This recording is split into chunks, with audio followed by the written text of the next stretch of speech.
Okay, I guess we are live now. Hello, everyone. Welcome to our webinar on designing AI products that users need and trust. My name is Mateusz. I am tech evangelist at BrainHub, and I will have the pleasure of hosting today's session. And today we'll be discussing many aspects of AI-powered products, particularly focusing on why should we use AI-powered products, who drives the evolution of AI-powered products, how does AI change the way we design products or software, and what makes AI-powered products responsible and trustworthy.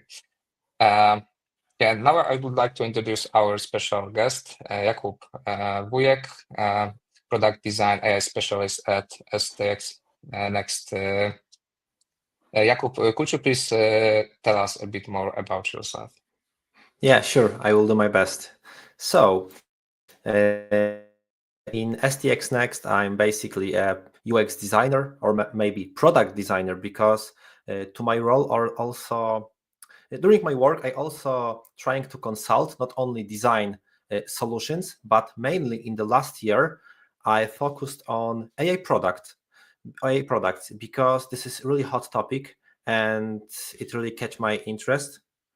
And what I can say more, we are trying to teach our designers and explain them how to properly build AI products, because we see on the market that there are a lot more clients right now that need help with that.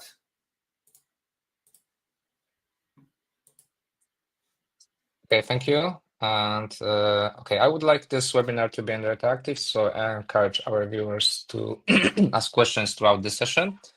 At the end, there is expected Q&A session, but we will try to answer those questions as we go along. Yeah, and let's now move on to the topic. I think the first question that I would ask to you, what makes an AI-powered product fundamentally different from the traditional software? I think that right now this is really a buzzword because everyone is thinking about AI products like this is something different. We've got to take a different approach. But mainly at the beginning, we've got to remember that basically this is a software. Still, this is a software development. So we've got to use our UX practice to design it properly, to find a problem, find a value, create a proper interface. What's more, we've got to develop a front end, back end.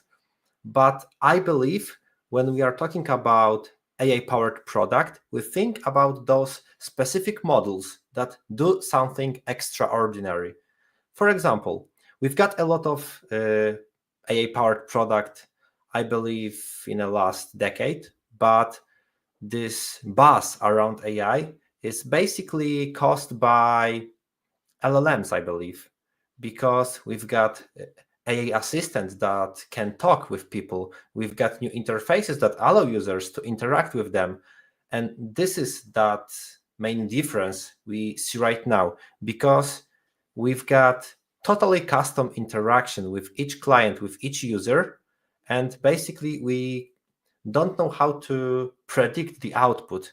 We can create some funnel to this product, for example, talk about this, talk about that, and use this database to have some interesting output about, I don't know, data analysis or CRM.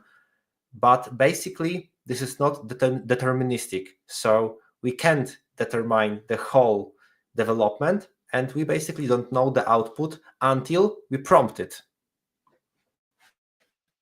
Yeah, exactly. And as AI seems to be extremely undeterministic and unpredictable, what actually users can expect from interacting with AI-driven products? Right now, we've got a lot of products because I heard that we've got 2,800 products on the market, AI-powered products right now. So some of them are pretty useful, I believe. We've got some simple products at the top of the market right now, like ChatGPT, Claude, Perplexity. Basically, those tools are using LLMs, state-of-art LLMs, but we also got a lot of experiments in the market. So I used last week UX Pilot.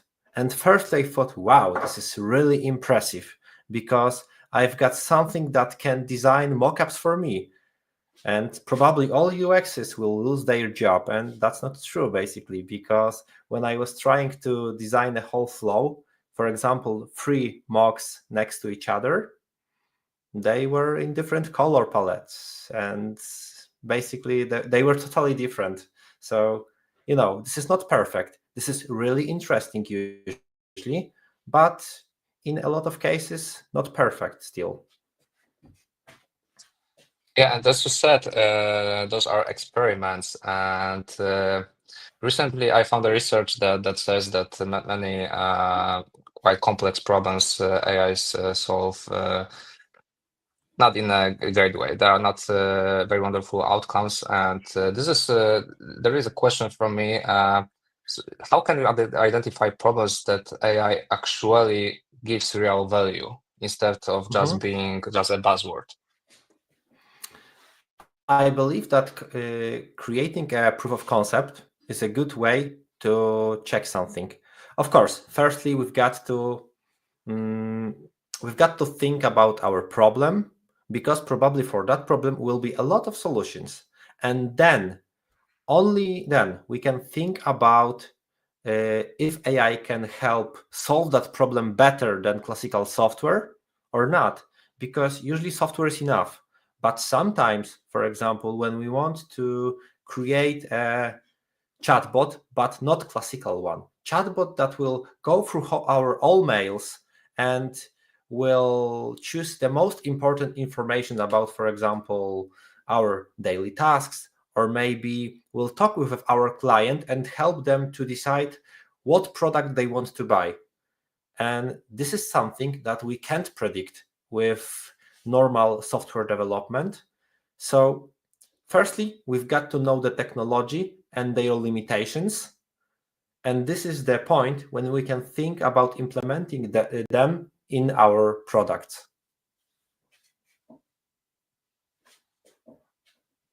Okay, as you said, it still looks like a normal software development. We need to identify business problem, then we can decide whether it's worth automating it with AI or not.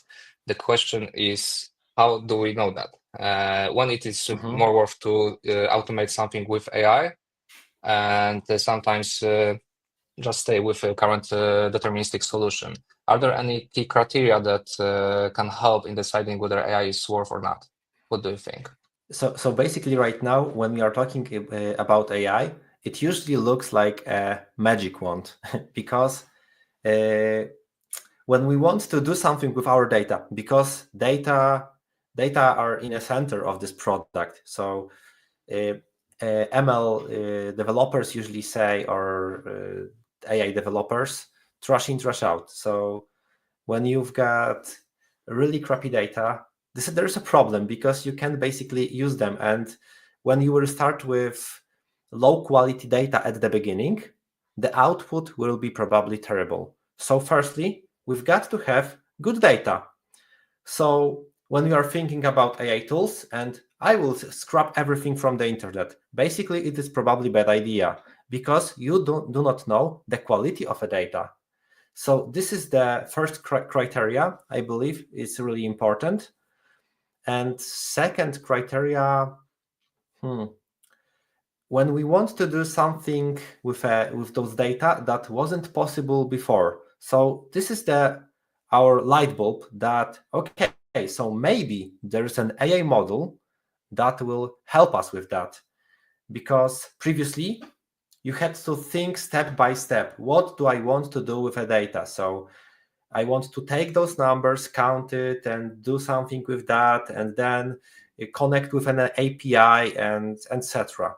But right now, you've got models that I would say black boxes that will do something more with this data. So I believe this is the way of thinking I like. Okay, and as you said, everyone, maybe not everyone, but many people considers AI like a magic wand. and it's like you said, we still need a good data, and we need data scientists as well. So still, the magic question for me here is like, how do we know that the output or outcome that AI brings is better than from a human being, simply speaking, or just a product that was developed in a traditional way by just usual developers? We can just put an example here. For example, let's say we have AI assistant and which develops a code. And is it better than junior developer? It is much worth to hire AI assistant than junior developer or not? What do you see as a criteria that could help to determine whether AI driven products may be better than just more deterministic ones? Okay, so I believe I would test it, to be honest. So, conducting UX research is the best option to decide is it better or not. Basically, you should give it to your users and decide that if a result is enough or not. In a UX design, I believe we've got two approaches to build a AI product. First is automation. When we want to automate something, we want to exclude a human being from this whole process because probably this is a boring task, repetitive, and we are almost sure that this AI will do the job. So this is the first case, automation. But when the things start to get really interesting, when we talk about augmentation, so we want to give people a tool that will improve their work. And I believe when we are talking about those code solution, we mainly can think right now about not automation, but augmentation. We tested it, for example, with building a whole design system based on Figma designs. And we thought that maybe we can use New Claude and Cursor and automate everything because deep research from GPT can create small tasks. And we thought that this is a brilliant idea. And on the one hand, it was, on the other, it wasn't, because we right now we've got a lot of developed components, but dependencies between them was broken.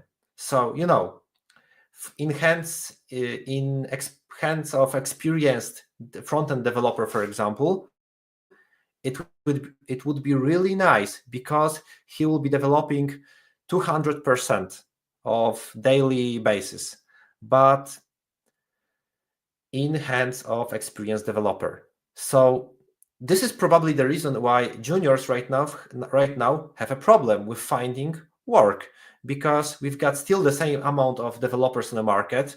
We can do our work faster, and AI assistants can help with those repetitive tasks and augment the job that developers get to do. So this is my opinion about this whole process. Okay, and speaking about automation, for me, it looks like when we are talking about automation, we talk also about a problem that you are solving. So it's like one-to-one. When there is an automation, it has to be determined what the problem is, especially a business problem. But isn't that like some of problems that we are not sure what they really are? Is like, okay, there is an AI, let's try to put into that, and it will just magically, as you said, just give us some kind of output. And then it's like, okay, we can try to believe that it's the correct answer or isn't. Do you consider that there is just such a common pitfall among business that it's like there are some kind of problems that are not defined in a clear way, and then AI magically will just solve them? I believe that there's a problem that everyone who is thinking about AI is thinking like a magic wand, as you said, because I've got something that I couldn't solve before, so maybe there's an AI that will solve that problem, and usually it's not true. So we've got a workflow for that. So firstly, we've got to understand how the current process looks right now. We've got to go through the whole process with a team that is inside this process. For example, you will have an analytical process of in-depth interviews. So you've got to conduct a hypothesis, questions, and whole research. Then you've got to call with your users probably and create some transcript notes, etc. As you can see right now, it's probably impossible to automate the whole process, but this is possible to automate, for example, transcriptions. Maybe use GPT to find some interesting insights, not to decide that those insights are the most important, but for example, recommendations. And it will allow the researcher to decide, oh, I forgot about this insight. This is really interesting because I didn't see that. So you've got to see the whole process and then find a touch points with the NAI and decide or if you can use automation or augmentation, for example, with some extra recommendation, or for example, to create some design inside the Figma, because designing or searching for a photos will take, I don't know, 10 minutes, but generated AI photos will be enough right now, and it will take me 1 minute. So basically, this is a huge improvement. So you've got to find those small improvements because in the whole process, they will create a huge impact. Yeah, I really love that you will need to decompose this entire problem, work into smaller ones, and try to solve each one basically. So just continuous improvement by small improvements. And speaking about workflows, the question that comes to my mind about product development, who is actually concerned about introducing or adopting AI into products right now? Because as we are speaking about AI, it usually we think that there are engineers or data scientists that do their work, but is UX, generally speaking, also concerned about AI adoption? Also, business people are also key people that try to adopt AI into the entire process. How do you see that's an entire workflow of product development? I believe that whole organization and is trying really to adopt this whole AI bubble, and some of them are AI enthusiasts, early adopters, and they understand AI better. So they are first to create this evangelization in organization and talk about this. Probably in each department in STX Next, we've got someone who is trying to explain, to get some examples, some interesting use cases. And in product design, this is me. So I'm trying to search for interesting tools, create newsletter for our AI UX designers, but not only tell them, so NVIDIA is closing their company because we've got R1 model that will destroy the market. No. I'm trying to explain them, for example, why this is important, why the reasoning models are really important, because maybe we can use it to find some insights about our applications, etc. So the perspective of each department is really important. So second example, it will be really difficult from my perspective to tell the tester how they should use AI properly, because I'm not an expert in this area. So we've got those AI ambassadors that are trying to be alert and search for AI opportunities, and on the other hand, teach their colleagues how they should use AI properly, ethically, and with responsibility in mind, because of course we've got to remember that we can't copy and paste data from client in our private GPT, because it's stupid, you know. So this is really important to educate and tell everyone about those aspects. So basically speaking, each role actually is involved right now into adoption of AI. So it's like when we're speaking about our business clients, about business analysis, UX, developers, testers, DevOps, and so on. Everyone actually is right now in adopting, especially I think that in each area it's a completely different topic. And the next question that I would like to ask to you is basically about this UX UI area. So in the era of AI and AI and predictability, how does it impact the way how UX and UI is working, and how it changes the traditional way into something new? Okay, so let me think a little bit about it because this is really tricky question. Because when we are talking about AI, everything looks shiny and bright, and we've got massive technological updates. But when it comes to real use cases, we've got a problem. And I see this in the whole market because when people are trying to explain them, is it really AI cool? Yeah, of course. How can you implement and solve our problem? And right now we've got a really, really hard conversation, I believe. In UX design, for example, we can use generative AI for UX writing, I believe. So we do not have right now to create a lot of placeholders. This is a simple example, but it will save us a lot of work. We are experimenting with implementation of design system, as I said before. Third example will be analysis of in-depth interview, because at the beginning we will have a video file. So as a UX researcher, I've got to watch it closely once again and find those insights. But right now I can open Whisper model, do a transcript, use a reasoning model to analyze this text quickly, summarize it, and I can do this process with, for example, 5, 6 of or more in-depth interviews, and then quickly find some synthesis of those data. And maybe it won't be perfect, but it will be a double check for me, the person who was inside this process, so I can have my own thoughts and double check it with AI.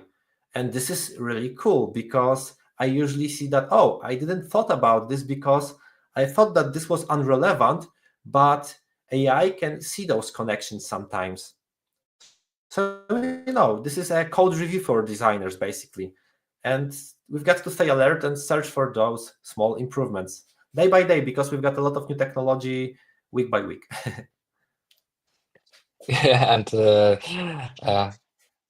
how often do you try new tools in terms of AI? Is it like in terms of weeks, months? Because we live in a new era that it's like there is a solution one week, but after some time we have dozen of different ones as well, and it's trying new things. How often do you try the things and seem them useful? So I'm the person responsible for that. So basically every day, I believe, because uh, maybe not whole new solutions, but usually new features. So for example, I use a tool called Descript that is creating me new transcript. Before that, we created a small model that did it for me, but it wasn't perfect. So we changed it, and we've got different AI features there. But after, for example, 2 weeks, I see new model in GPT. So I also got to test it. You know, day by day, we've got a lot of new AI features in each tool we are using right now. So we've got to check it. For example, is it secure or maybe not? Is it good, or maybe this is only future product because they want to say that they are AI friendly and they are cool, but in reality they are not, because it isn't working properly. So we've got to test everything tool by tool and decide, isn't good for us or not. Because uh, the good example are mockups. Right now, we do not have perfect tool that will do a mockups instead of UX designers, but you can imagine that maybe they won't be perfect for client-ready design, but maybe will be enough to support the sales, to have a sketch of an idea for a client, and it will be enough for a client presentation. So those quick wins we are searching for right now. As we speak about that, it's like I thought about I'm just giving an input to an AI, and it's like it's completely unpredictable who can use the answer. As you said, you can use in terms of UX, but or you can just create mockups for clients, but it can be also work for sales or any other department as well. It's like you never know what it actually can be used for, and do you see this unpredictable, or maybe the other question, do you see any standard ways of using AI that you are using on your on daily basis, or is it like you always try to reach for a new tool or just try to something else? Do you see any like standard tools or principles that you are following? Okay, so when we are building an AI tool, we usually use one specific model in each case.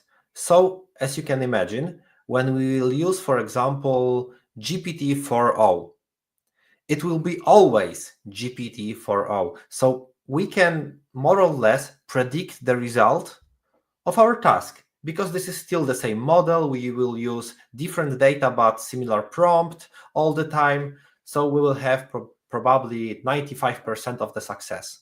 And that's cool. That's enough to use it. But when we are using AI products on the internet, this is totally different because they are changing everything underneath all the time. And for example, I use GPT for one day and I've got a bullet points. Second day, I've got plain text. So basically, you've got to adapt all the time. And what helps me a lot is understanding how those things works. Because when you will understand which model is best for mathematical problem, for example, O3, you will use this model and probably it will help you properly. But when we've got a lot of users that do not understand those AI tools, and they are trying to use it daily, this is a huge problem because they are trying to use 4.0 model in ChatGPT for mathematical problems, and it won't solve it. I see a lot of reviews right now. For example, I'm checking if 4.5 GPT will be good in programming. And this is basically, it does not have any sense because this new model that OpenAI released last week is not for a programming. So why people are checking this right now? So it doesn't make any sense, you know. Yeah, and today I read one article that said about simply speaking school and what how children are today learning mathematics, and one kid asked a question why he should learn mathematics because he can just put an input to AI and retrieve an output, and father of this child just said you are not learning mathematics just for learning mathematics, but just for learning how to think. And I'm just also considering whether it's not the same thing with AI, or rather using AI in something, for example, in designing products or in developing. It's like you cannot just have no knowledge, basically speaking, and expect that it will return something. Do you see that the lack of actual domain knowledge in terms of, for example, UX or designing products can be just limiting the possibilities what AI can just give you? Or is it like it's just open area for everyone to use that and they can simply learn, for example, how to design products or design AI powered products? I know this question is quite Mhm. a broad one, but Yeah, I'm just I will curious. try to answer that and unpack this because I believe I've got a good example because I analyzed this topic a few weeks ago, and I believe UX is a little bit specific because on my perspective, I still got to understand the domain knowledge, what client want to achieve, and this is really hard for me sometimes, and I wouldn't know how to explain it to AI. So when you want to design a button, probably AI will design a proper button, but still we've got a lot of design system that they are ready. So AI isn't a problem. An example I was talking about is no code solutions. So a lot of developers few years ago said that, oh no, this no code solutions does not make any sense because how we've got to work with that, how we've got to compete with that, because it will destroy the whole development process. And that's not true. Still we've got the mobile developers that create application directly into each platform, and we've got no code developers. So market is changing. Also those skills that we need on the market are also changing. The whole development process is also different than 2, 3, 5 years ago. We've got new frameworks. We've got a lot of specialists, for example, from a few years ago we've got only, I believe, front-end developers.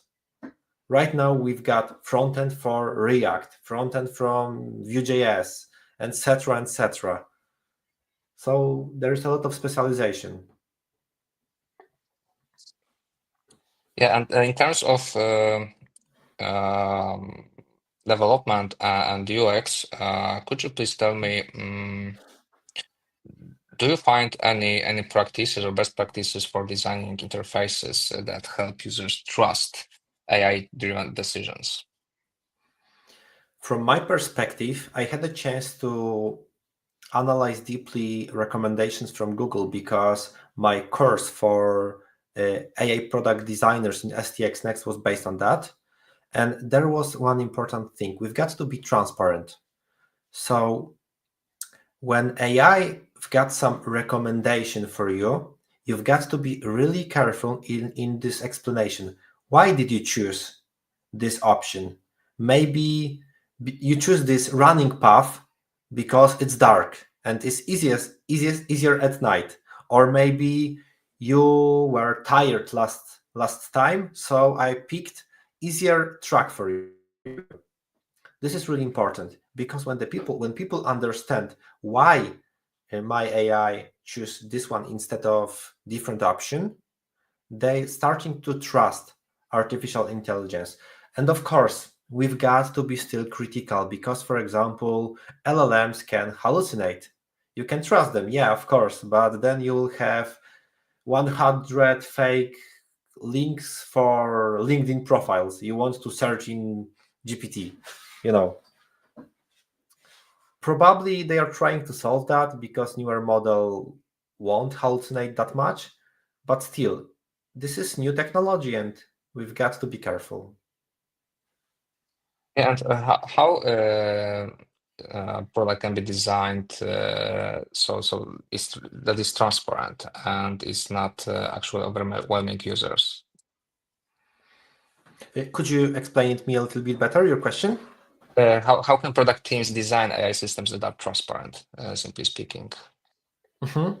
So first of all, we've got to understand data that are behind the whole process, because when we are designing an application, we know that probably that this is based on this data, or we use those documents to analyze this whole process. And example the perplexity is a good example, I believe. So imagine that you will have you're asking a question, and you will have, for example, huge report with an answer for your question, and basically you've got to trust your AI assistant that this is a truth. You've got to trust it because you do not have a source, and this is the point. We will have a source listed in this answer. So this is only one example of transparency because you know the data source. you can check it. And probably this is enough for people to trust it without the checking. So this is really, really difficult to put enough layers to create 100% of trust. But explaining a user how it is really works, what data we are using to make this decision is really, really crucial. And also using a feedback loop. Feedback loop is also a tool to build a trust, because when we are asking a user, do you like it or not, for example, this is the simplest way. People feel that they can impact solution.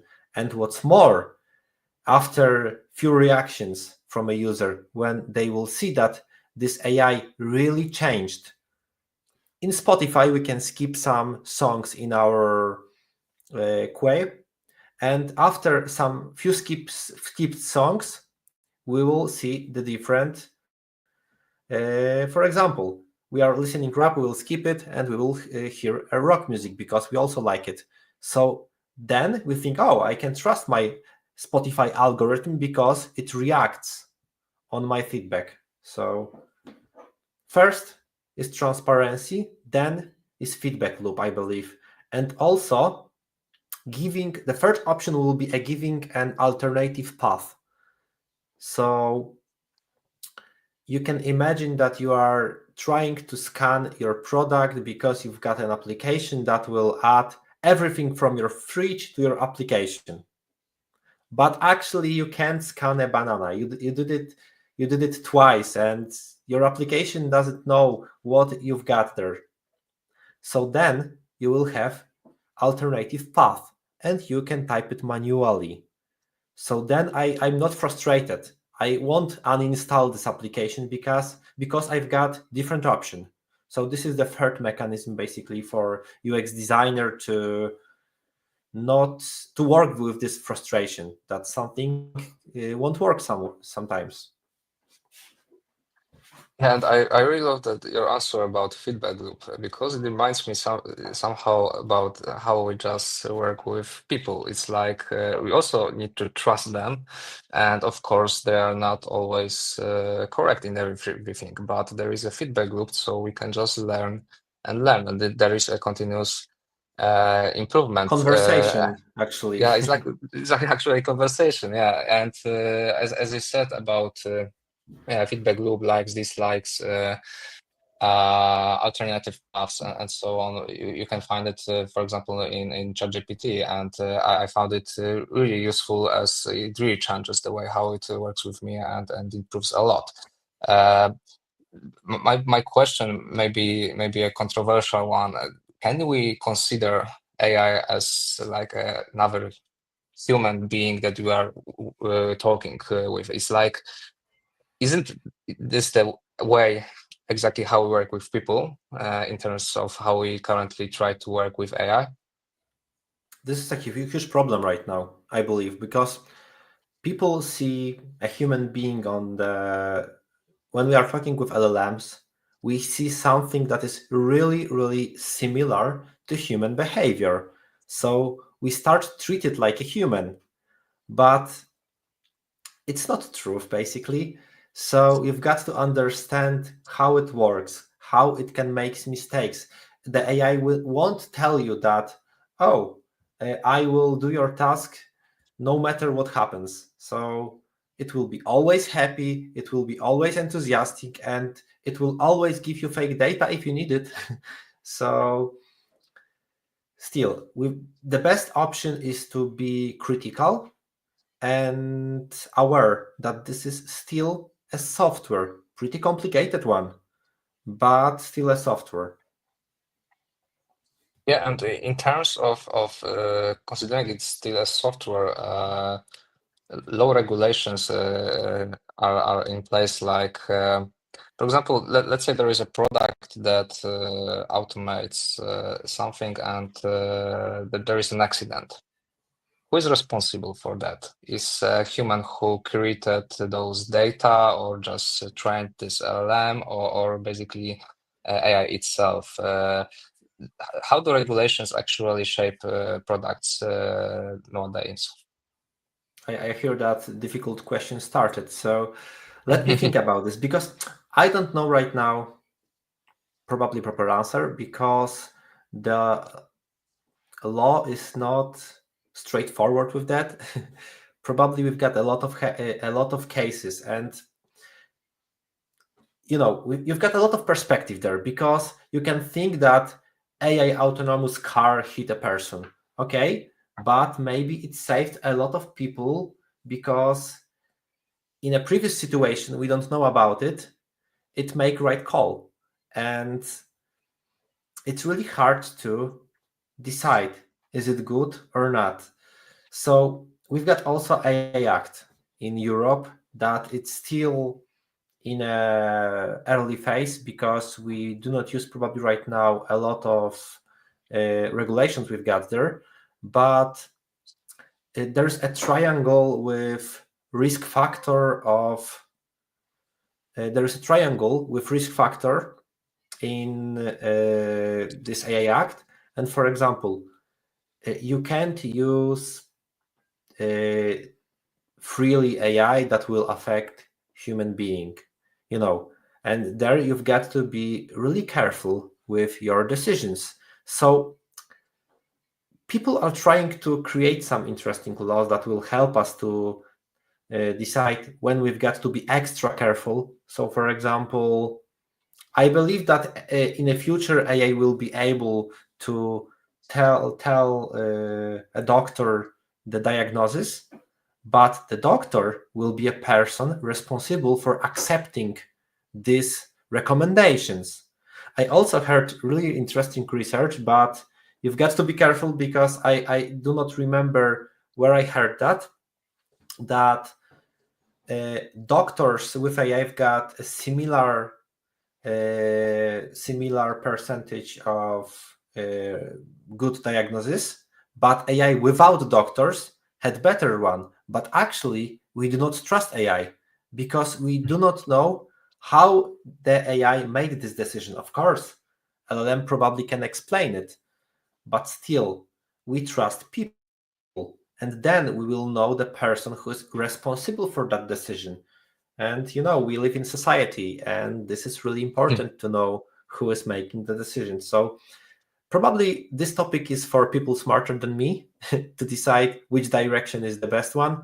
In USA, we've got less regulations. In Europe, we've got more regulations. But basically, the fundamental thought below this whole AI regulations is to do not allow to, for example, restrict AI in some countries in Europe. So the main reason that they are creating AI Act is, well, we will create something general from above, and then countries that they are inside in European Union, they won't be able to create their own laws about AI, and it will help to deliver it quicker. But right now, as you can see, for example, OpenAI is creating really interesting models right now.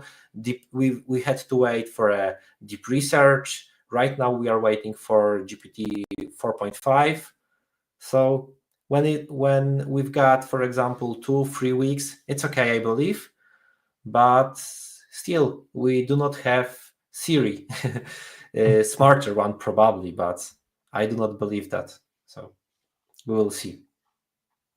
And while we're explaining regulations, you said one important thing and about risks, and at the end, human must decide. And I wonder whether there is a correlation that the trust to AI is proportional to the impact, reverse proportionally to the impact the decision makes. For example, if you have some kind of kitchen inventory AI powered, it's like, okay, that's fine. But if the car is AI powered, it's like I'm a little bit afraid, honestly Oh, speaking. So, but this topic actually can be addressed, because I won't explain it properly right now, because it's called false positive. When you are trying to count how AI works, you can imagine that sometimes when you will have someone dangerous in an airport, So when you will use the KPI for AI to find all of the people that probably are dangerous, the AI will stop all of the people in the airport, and you will see 100% correct. That's not good. But still, when you will choose to only point at the people with 100% risk factor, probably you will skip some really dangerous people there. So it's also not good. So probably you can count those metrics to, for example, we've got some bigger window, and you will choose 10% of people. You will have some and probably one people from them will be the dangerous one.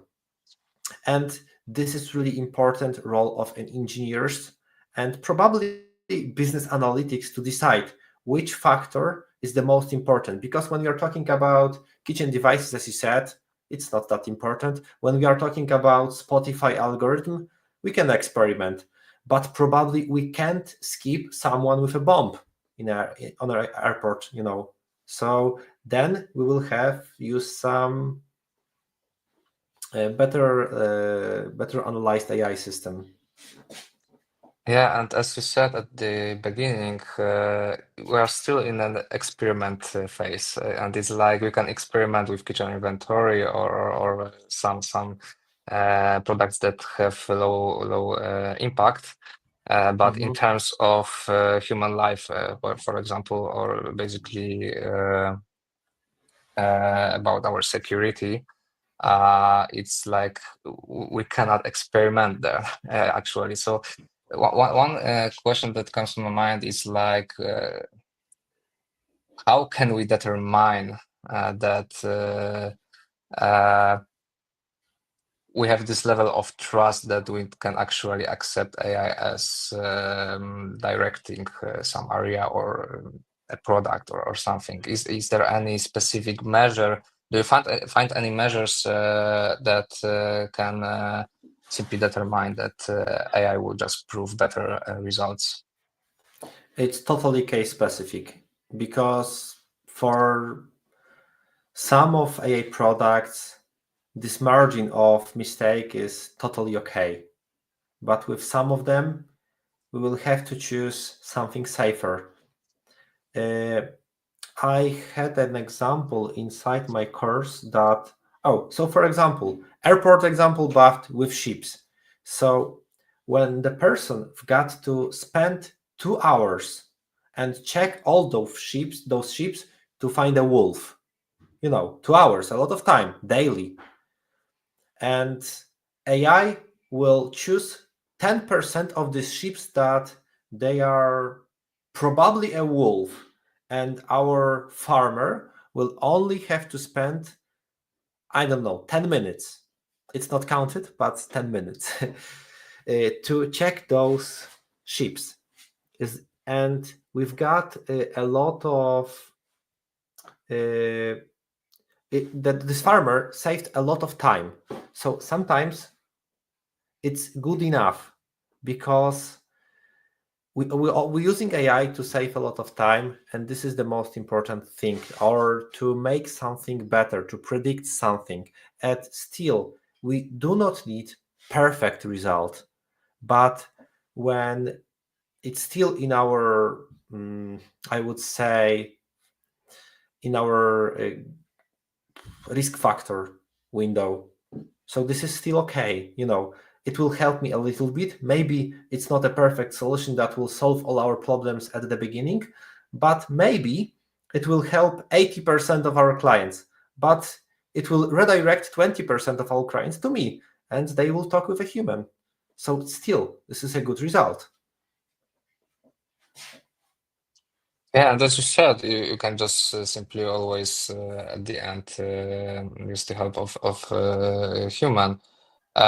This is mixed Okay, approach, and I believe it's the best yes, one.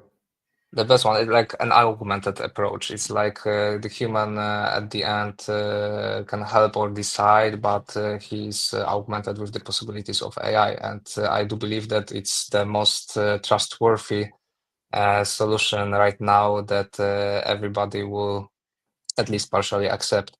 I do Mm-hmm. believe everyone is rather afraid about AI just directing on its own.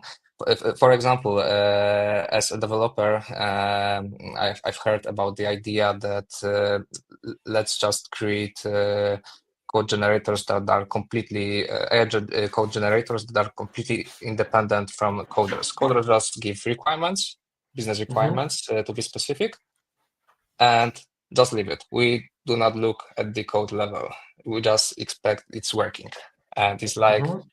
do I have a trust that it will work and it will work in a long approach? It's like, I do believe 99% of developers will say, no, at the end, we need to look inside and there are some custom or some complexities, complex business requirements Mm-hmm. that AI won't solve, and then we need to go inside and just try to understand and solve But that. But Mateusz, on the yeah, other hand, give it 10 years and maybe the context window will be big enough to understand the whole code. So, and then you will have to answer what is cheaper, 1 hour of developer or 1 hour of processor that is good enough. And this is always a business calculation. Maybe it's sad and pragmatical, but this is how the thing looks like right now.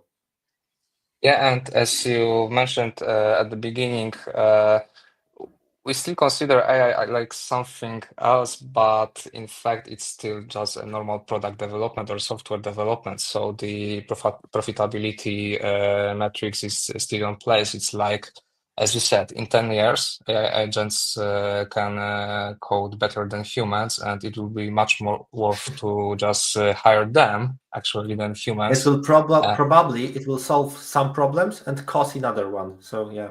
Yeah, exactly. Yeah, and and then we just focus on other areas, and that's the perfect question. I do believe it's like, uh, how do you expect the role of designers and engineers will change as AI becomes more precise, let's say, or just more trustworthy? Like, what other aspects do you consider that we will be just doing in the near future? The new areas that we just need to basically learn. Okay, so basically sometimes we will have to have a new approach for those products, I believe. So but still it's a software, as we were speaking before, we've got to remember our old rules to analyze a problem, analyze a whole process, and go step by step. And this is really important because when clients sometimes want to speak money quickly because they need AI for sure, and there will be two users of this really interesting AI. So this is not a good approach. And usually we've got a lot of products right now on the market that we can test.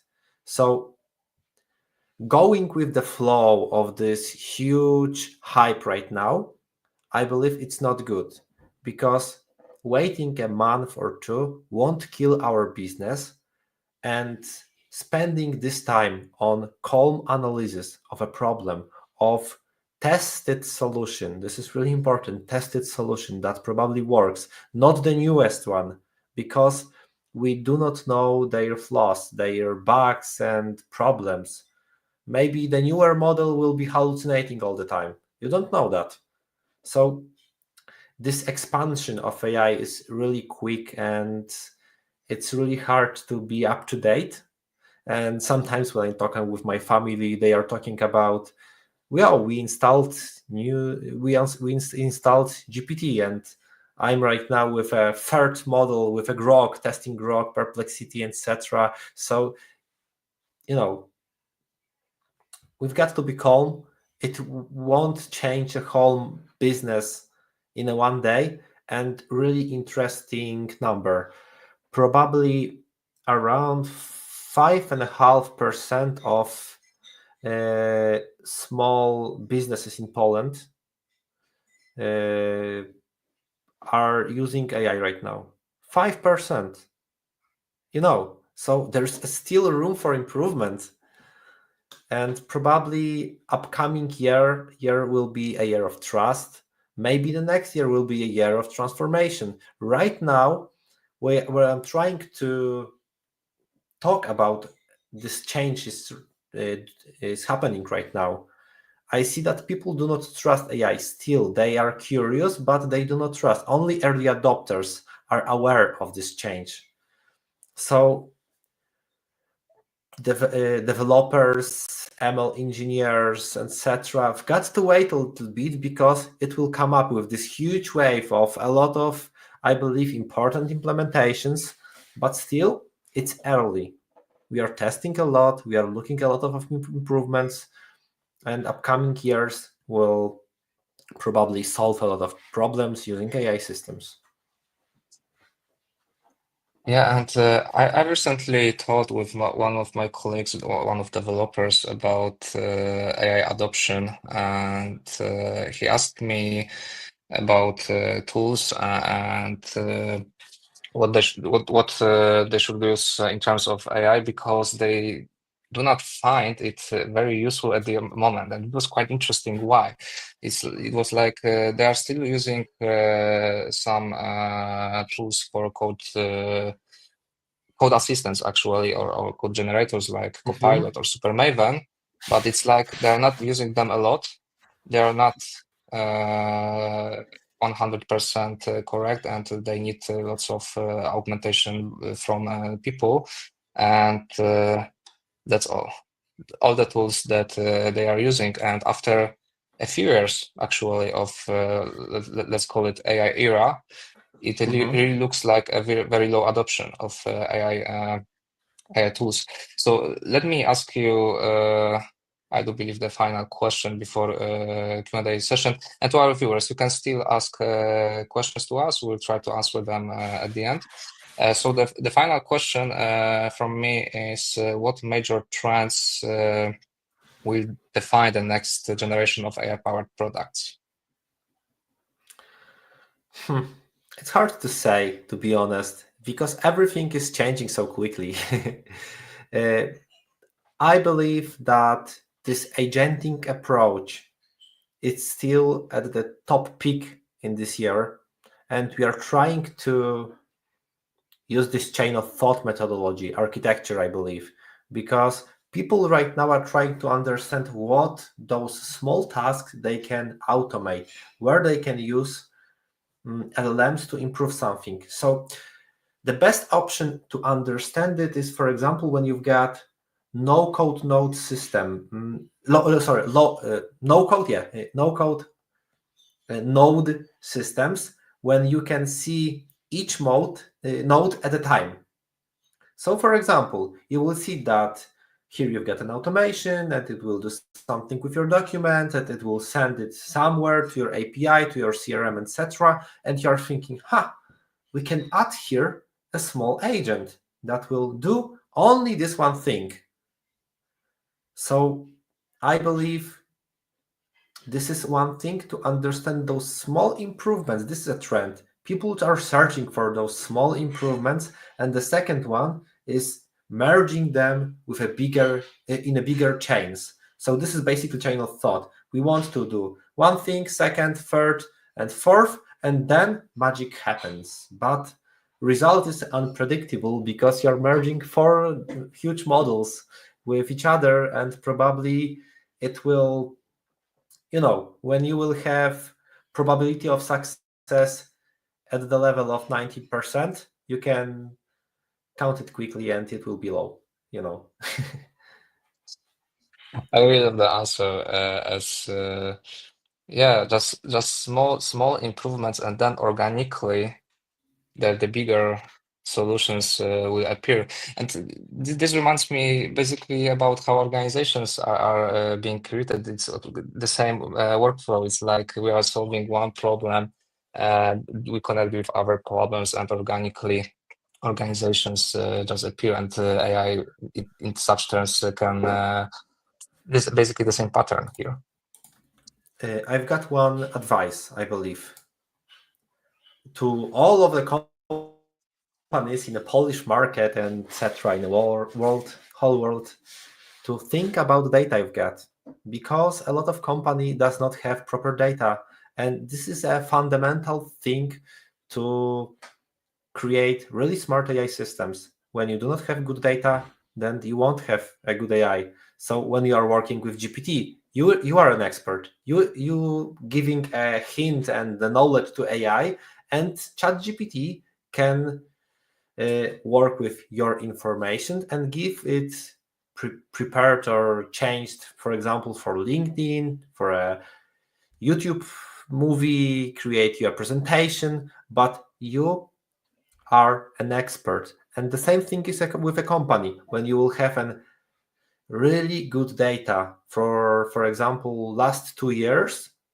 maybe you will implement there an AI and it will be useful. But when you think about 4 years, I want to have an AI today because all of my competitors got AI. So it will be too late for sure, because it will be impossible. They've got data, you don't have it. So yeah, this is my And advice this for today. and this feedback loop is small improvement as well, basically. So Yeah, it's all sure. about small improvements. Yes. Thank you very much. Let's go into the Q&A session, and I see that there is one question from Julia. As you're speaking about the future, what key skills should product teams develop to keep up with the evolution of AI-driven design, in your opinion? Oh, actually, I've got a simple answer. Use AI tool consciously. So right now we've got a course session for our UX designers and UI designers that I'm trying to explain step by step how those interfaces in Perplexity, ChatGPT, Claude works. So explain those components. Why do you see source here? Why they use drawer here to explain the whole context? Why this animation in this GPT is delayed? Because user with that won't lose a context. And we are trying to understand tested AI solutions. Tested, which means we've got really a wide audience. Thank you. Thank you very much. There are no other questions, and I do believe we can end. Thank you all for joining us today. A special thanks to Jakub. Thank you for sharing your insights and your experience. Thank you, Mateusz. And pro tip of small improvements and focusing on proper data, as basically it's just a learning feedback loop basically for AI, and that's how it can be basically improved. So thank you all. Stay connected with us for more discussions like this. We are covering AI topic a lot this half of the year. There are expected 3 next webinars regarding AI. One related to AI agents, one related to AI leadership and transforming in terms of tech leaders, and one in terms of basically organizations, so AI organization transformation. Stay tuned and see you at the near future. Thank you very much and goodbye. Thank you, Jakub. See you soon. Thank you again, and I hope that my information will help someone. Thank you very much. Bye. Bye bye.